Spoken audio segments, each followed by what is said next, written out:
وعن حاتم الأصم رحمة الله عليه أنه قال من ادعى أربعة بلا أربعة فدعواه كذب. Hatem el-Asam rahmetullah aleyh mınday deydi. Kim 4 nerseni dava kılsa, dava degene oşonu men bilemin, meniki deybi oşol 4 nerseni dava kıla turgan bolsa, 4 nersesi jok ele. Anın oşol kılgan davası жалған дейді. Жалған дейді. Birincisi, "Men idda'a hubballahi ve lem yantahi an maharimillahi ta'ala fe da'vahu kizbun." Bir adam deydi, Allah'ını жақсы көрөмүн деп дава кылып атат. Men Allah'ını жақсы көрөмүн деп айтып атабыз, бирок күнөө Аллах Таала арам кылган нерселерден тыйылып алсак, биздин айтып аткан сөзүбүз, биздин давабыз жалған екен да. Мен Аллах Тааланы жақсы көремін деп айтабыз, Аллах Тааланы улуктайбыз, бирок Аллах Таалам арам кылып койгон нерселерден биз тыйылып алсак, кайтпасак, өзүбүздү сактап алсак, биздин жанагы айткан сөзүбүз жалган экен да. Мындай тил үчүн деле айтып аткан болот экенбиз. Экинчиси, "Ва ман идда'a hubban nabiyyi sallallahu aleyhi ve sellem ve kariha'l fuqara'a vel masakin feda'wahu kizbun." Эми bir adam men пайгамбарды жакшы көрөмүн dedi. Пайгамбар алейхиссаламды мен жакшы көрөмүн, мен ошого махабат кыламын dedi. Бирок бечараларды, кембагалдарды жаман көрө турган болсо, анын айткан сөзү, анын давасы дагы жалган экен да. Эми инсандардын арасында жок эмес, бары да. Мен пайгамбарды жакшы көрөмүн, Алланы жакшы көрөмүн, мен Алланын айтканын кыламын дейт го, бирок тил үчүн да айтып, арам нерселерден тыйылышы мүмкүн. Пайгамбарды жакшы көрөмүн деп, бечараларга кибирлик кылып, аларды тоготпой коюшу мүмкүн. Демек, анын айтып аткан сөзү некен жалган экен. Пайгамбар эч качан бечараны жаман көргөн эмес да. Үчүнчүсү, "Ва ман идда'a hubбал jannati ve lem yatasaddaq fada'wahu kizbun."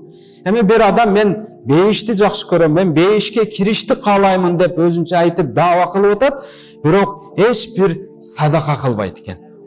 Бул адамдын дагы айткан сөзү, давасы жалган дейт.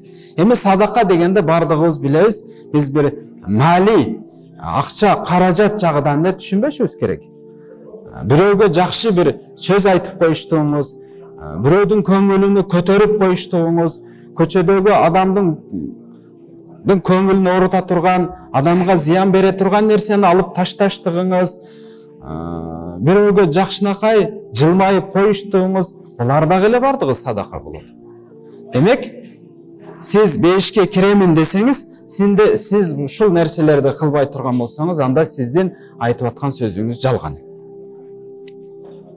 Төртүнчүсү, "Ва ман идда'a khawfan nari ve lem yantahi 'an'z-zunubi fada'wahu kizbun." Дагы бирөө айтат ки, мен тозоктон корком, тозок отунан коркомун, тозокко түшүп калыштан коркомун деп айтат, бирок күнөөлөрдөн тыйылып алса, мунун айткан сөзү дагы жалган. Бардыгыбыз ушул 4 нерсе менен айтып өттүк. Эми өзүбүздү бир мындай анализдеп көрөйлүк да. Я Аллах тозоктон сактагын, я Аллах бейишке киргизгин деп дайым сурайбыз. 5 убак намазда сурайбыз, башка учурларда сурайбыз, бирок тозоктон сактаныш үчүн дагы биз өзүбүз биринчи күнөөдөн сактанышыбыз керек экен да. Бейишти жакшы көрөм, бейишке киргиз деп тиленип атып, биз эч кимге бир жакшылык кылбай турган болсок, анда биздин бейишке кириштигибиз дагы белгисиз болуп атат.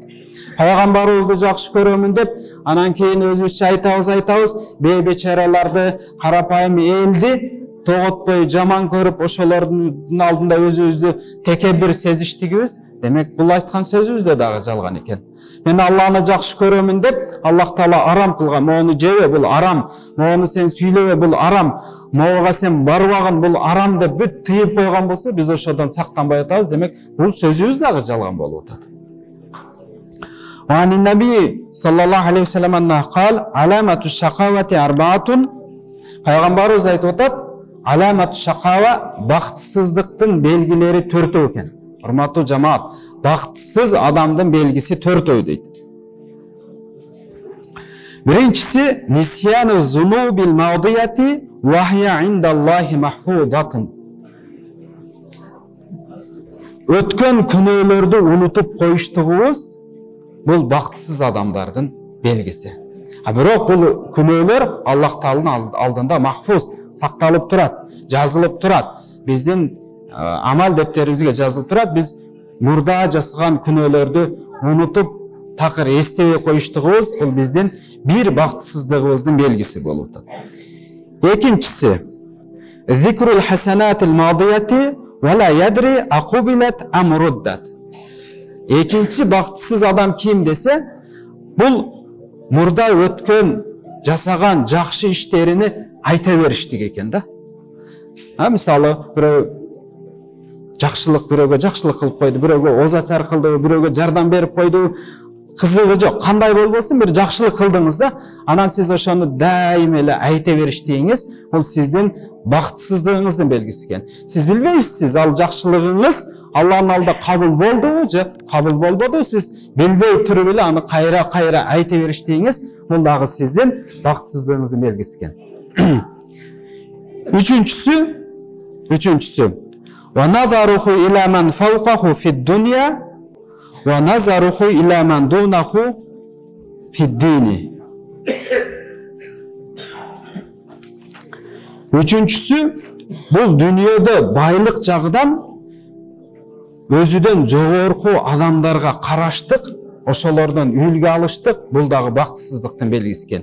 Дүйнө жагынан кошунаңызбы, тууганыңызбы, досуңузбы айырмасы жок. Ошо бай адамды карап туруп, сиз ошого неге мен ошондой боло албаймын деп ошого атааңдашып, ошого тирешип, ошондон бир үлгү өрнөк алыштыгыңыз, бул дагы сиздин бактысыздыгыңыз. Биз эмне кылабыз? Bunday учурларда дүйнө жагынан келгенде биз жогору жакты карабайбыз. Биз өзүбүздөн ылдыйкы жакты карап туруп үлгү алабыз, урматтуу жамаат. Карап көрөбүз. Үйү жоктор канча, жегенге курсакка, жегенге тамак аш таппагандар канча, ошолорду карап туруп кийгенге кийими жок канча жүрөт, ошолорду карап туруп, алхамдулилла, менде бардыгы бар деп биз ошого карап туруп үлгү алабыз. Ал эми дин жагына келгенде болсо, биз төмөн жакты карап үлгү албайбыз. Жогору жакты карап туруп үлгү алат экенбиз. Она баруху иламан дунаху фиддин. Демек, үчүнчүсү эмне болду? Дүйнөгө келгенде жогору жактан карап туруп үлгү алат экен дагы, дин жагына келгенде өзүдөн ылдыйларга карап туруп үлгү алат экен. Бул адамдагы бактысыздыктын белгиси экен. Бул эми намаз, мен намаз окуп атам, орозо кармап атам, бул намаз окубай эле жүрөт го, толук окубайт го, же болбосо орозо кармабай эле жүрөт го, же Куран окушту билбейт, мен анын алдында жакшы эле билем деп өзүбүзчө мындай салыштырып көрөбүз го. Куран окуп көрсө, сиз жакшыраак окусаңыз мен жакшыраак окуймун дегендейчи. Жок. Балким тескерисинче дүйнө жагынан биз ылдый жактан үлгү алабыз. Дин жагынан келгенде биз жогорку дүйнөлүк, мисалы, деңгээлдеги уламалардан, алымдардан, ошолорду карап, эмне себептен биз ошончолук боло албайбыз? Эмне себептен менин балдарым, уулдарым, кыздарым ошолордой боло албайт деп, ошолордон үлгү алышыбыз керек экен. Ошолор менен ошондой деңгээлде атаңдашсак болот экен. Якулуллаху таала араттуху ва лам юридни фатарактуху дейт. Ошондо Аллах Таала айтат экен, мен бул адамды кааладым эле, бирок ал мени каалабады, ошого мен таштап койдум деп. Демек, ошол ким дүйнөсүдө жогору жактардан каалап, ошолордон үлгү ала турган болсо, ошолор менен боло берет экен. Ошолор мындайча айтканда ага өрнөк болуп калат экен. Дин жагынан болсо, өздөрүнүн ылдыйкыларды карап, өзүнчө бул эжабу нафс, өзүнчө бул өзү менен өзү таңыркап, мен жакшы билемин деген ойдо жүрүп, бул эмне болуп калып атат? Жыйынтыгы бактысыздыкка барып калып атат. Бир аз намазды кечиктирсек болобу, кандай дейсиздер? Бүгүн кадыр түн, эртеле намазды бүтүрүп алсак анан зеригип калабызбы дейбиз да. Азырдан бир 5 мүнөт сүйлөйлүк. Эми аламату саадат. Азыркы айткан 4 нерсебиз бул бактысыздыктын белгиси болсо, азыркы 4төө бул бактылуулуктун белгиси экен, урматтуу жамаат. Кандай десе, зикру зунубил мадия. Биринчиси, өткөн күнөөлөрдү дайым эстеп туруштук, бул бактылуу адамдын бир белгиси экен да. Отуруп алып кетирген каталарыңызды, жасап койгон күнөөлөрүңүздү, атайын жасаган күнөөлөрүбүз бар. Билбей жасаган каталар кийин билип калабыз. Ушуларды эстеп, Алла, мен ушундай күнөөлөрдү жасадым эле, өзүң кечиргин деп Аллахтан сурап, истигфар сурап, кечиришини сурап отурсаңыз, демек сизде бактылуулуктун бир белгиси болот экен. Экинчиси нисянул хасанатил мадия. Мурда өтүп кеткен жакшылыктарыңызды унутушуңуз керек. Жасаган жакшылыкты бүттү, унутуп, аны эстен чыгарып ташташ керек да. А бизде тескерисинче болуп атат да. Жасаган жакшылыктарды досуңуздун алдыдагы айтасыз, туугандын алдыдагы айтабыз, акырын билдирип айтабыз, ишара кылып айтабыз, кыскасы бир нерсе кылып жасаган жакшылыгыбызды айтсам дейбиз да биз. Бул туура эмес экен, урматтуу жамаат. Демек, мындай жасаган жакшылыктарды унутуш керек, себеби сиз калыс Алланын ыраазылыгы үчүн жасадыңызбы? Бүттү, жүрөктөн чыкты. Анын соонун сиз Алладан үмүт этесиз, Аллах Таалам өзү берет да. Үчүнчүсү аназаруху иля ман фауқаху фид-дини. Ал адамдын бактылуулуктун дагы бир белгиси, ошо динде өзүңүздөн жогорку адамдарга карап өрнөк алыштыгыңыз, ошолордон үлгү алыштык, демек сиздин бактылуу адам экендигиңиз. Неге мен ушулардай болуп 5 убакыт намазга, жамаатка келе албаймын, баамдатка келе албаймын, куптанга келе албаймын деп өзүңүздү дайым келип аткан адамдарды карап туруп, ошолордон бир өрнөк алсаңыз болот экен да. Төртүнчүсү аназаруху иля ман дунаху фид-дунья.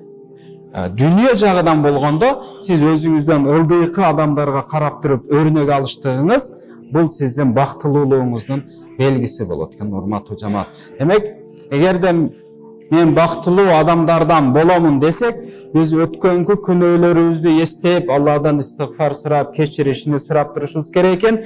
Экинчиси, жасаган жакшылыктарыбызды унутушубуз керек. Жүрөктөн жасадыңызбы? Болду, аны кайра жүрөккө киргизиштин кереги жок. Болду, ал кетти, соогуну бир гана Алладан үмүт этебиз.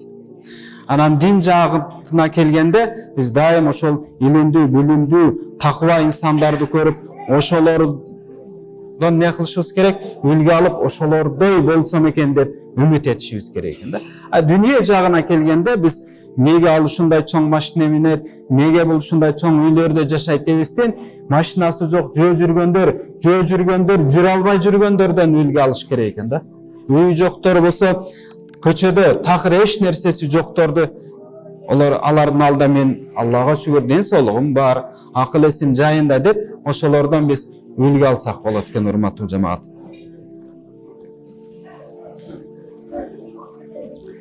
Пайгамбар саллаллаху алейхи ва саллям дагы бир риwayet, ани Наби саллаллаху алейхи ва саллям анна кала ал-уммахат арбаун. Ал-уммахат дегени негиз дегени да. Негиз бул төртөө экен. Бул дегени бир нерсенин башаты, башталышы төртөө деп. Биринчиси уммул адвия, уммул адаб, уммул ибадат ва уммул амани. Дарыланыштыктын башаты, адептин башаты, ибадаттын маңызы башаты жана үмүттөрдүн башаты дейт. Эми ошол дарыланыштыктын фа уммул адвияти, дарыланыштыктын, даваланыш деп, дарыланып сакайыштыктын негизи башаты бул кыллатул акл экен. Аз жешти экен, урматтуу жамаат. Эгерде ден соолугум чың болсун десек, анда биз жештикти азайтышыбыз керек экен да. Кыллатул акл бул уммул адвия. Даваланыш, сакайыштыктын негизи ушул болот экен. Эми адептин негизичи десе, уммул адаб кыллатул калам. Адеп, ахлактын маңызы, башаты бул аз сүйлөш, сөздү азайтыш экен. Отурган жерде эч кимге сөздү бербестен кээ бир инсандар болот, отургандан баштап 3 саат болсо дагы эч кимге сөз бербей сүйлөй берет. Демек, бунун адепсиздиги да. Анткени бул сүйлөштүк көп ката кетириштикке себепчи болуп калат. Балаул инсан минал лисан, адамдын бир балеси бул тилинен да. сиз ошол сөздү айтканга чейин сиз ошол сөздүн ээси болосуз, айтып койгондон кийин ал сизге ошол сөз ээлик кылып калат да. Ошол сөзгө жооп берип калышыбыз керек. Туура эмес, ката сүйлөп коюшуңуз мүмкүн, бирөөдү гыйбат кылышып коюшуңуз мүмкүн, бир ушак сөз сүйлөп коюшуңуз мүмкүн. Ошолордун баардыгы эртең өзүңүзгө бир балей болуп калат да. Ошого аз сүйлөгөн жакшы экен. Бул адеттин негизи болот. Эми ва уммул ибадати, ибадаттардын маңызы, негизи, башаты кыллату зунуби, күнөөлөрдүн аз болуштугу экен. Канчалык күнөөңүз аз болот экен, демек сиз билиңиз ибадатка бекем экенсиз. Сиздин канчалык күнөөңүз көппү, демек сиздин ибадатыңыз сусташат, алсыздайт, ибадатыңыз азайып кете берет. Анткени жүрөк караят да. Ва уммул амани ас-сабру. Эми үмүттөрдүн негизи, башаты бул сабырдуулук экен да. Бир нерсеге жетиш үчүн кыйынчылык түшөбү, же бир максатка жетиш үчүн бир нерсени ойлодуңуз, бир нерсени эрежелештирдиңиз, ошого жетиштин эң бир негизи бул сабырдуулук экен. Эгер сабыр кылсаңыз, сиз ошого үмүтүңүзгө жетет экенсиз. Иншаллах, Аллах Таалам бардыгыбыздын кылган дуа тилектерибизди кабыл кылсын, айтылган сөздөргө амал кылыштыкка Аллах Таалам тавфик берсин.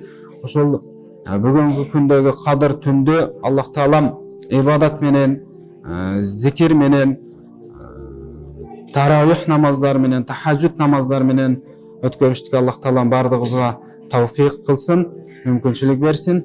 Ошондой эле дагы кандай максат тилегиңиз болсо, Аллах Таалам өзү жеткирсин. Бир рахматке рахмат.